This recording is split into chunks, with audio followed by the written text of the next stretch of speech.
Loberbach à la place de Benito Raman, blessé, qui débute donc sur le banc. Il sera aux côtés de Nicolas Storm. Et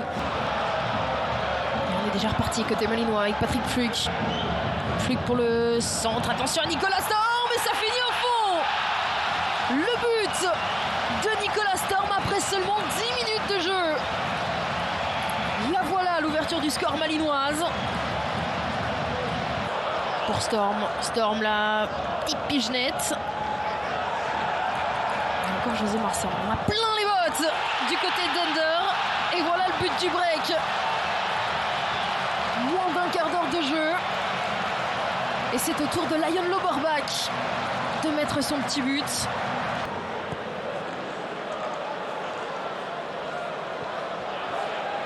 Et attention à ce ballon, Verrips qui se trouve totalement et le but de Robskov qui avait suivi. Ben oui, il avait anticipé la potentielle erreur. Oh là là là là là là, Dender.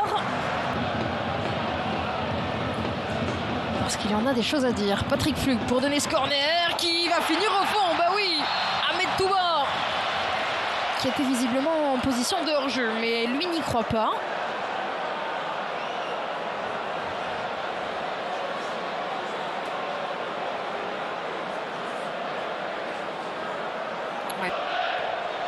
Avec Storm le centre, maintenant El Ghali, il arrête, Verrips, c'est pas terminé. Robskov pour le doubler. Le coup de massue juste avant la mi-temps. Eh bien, ça n'a tout simplement pas fonctionné dans cette première mi-temps.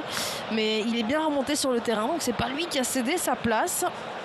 Il va même y avoir 3 changements, parce que Hens est aussi monté sur le terrain. Alors, la sortie du numéro 11, sortie de Aurélien Scheidler, donc, puisqu'il se déplace du côté du Sporting Charleroi.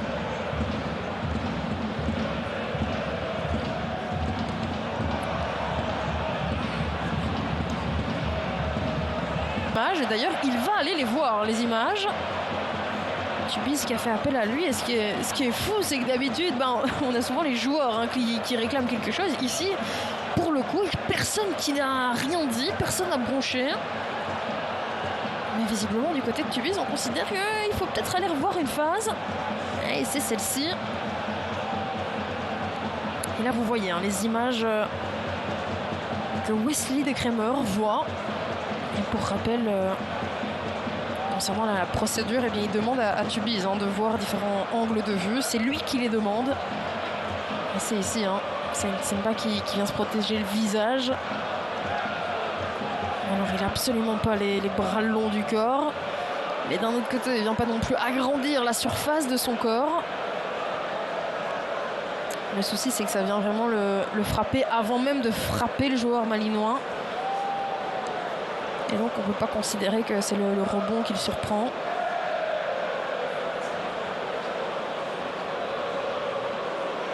Ouais, ça va pas être une décision facile pour Wesley de Kremer. Bon, une décision qui ne va pas non plus changer toute la rencontre. C'est une première chose.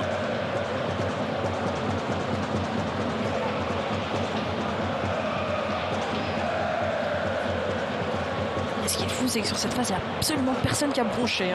Bon, il a fini. Et il a pris sa décision. Wesley de Kremer. Est-ce que ce sera un penalty? Non, rien. Et je suis assez d'accord avec lui. Parce qu'on voit vraiment, il vient se protéger le visage. Et puis surtout, il vient absolument pas agrandir la surface de son corps.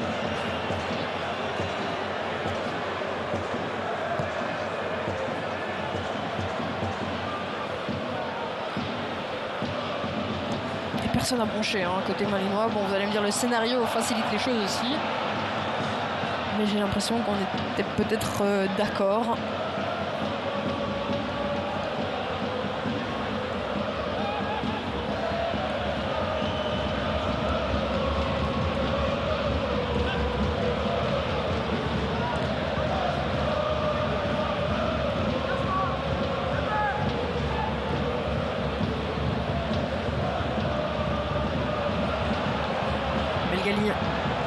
El Ghali, le centre en retrait avec Lion Loberbach et le but.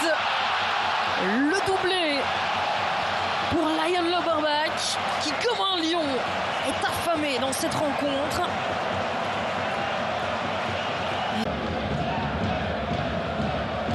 Anchkar. Le centre, la tête et le but de Brian Simba. Il était très certainement plus compliqué à mettre que cette énorme occasion de la première mi-temps. Mais en attendant, un petit but.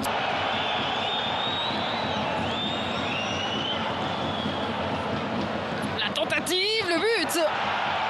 Mohamed Bert qui vient faire le plein de confiance dans cette rencontre et réduire un petit peu plus l'écart.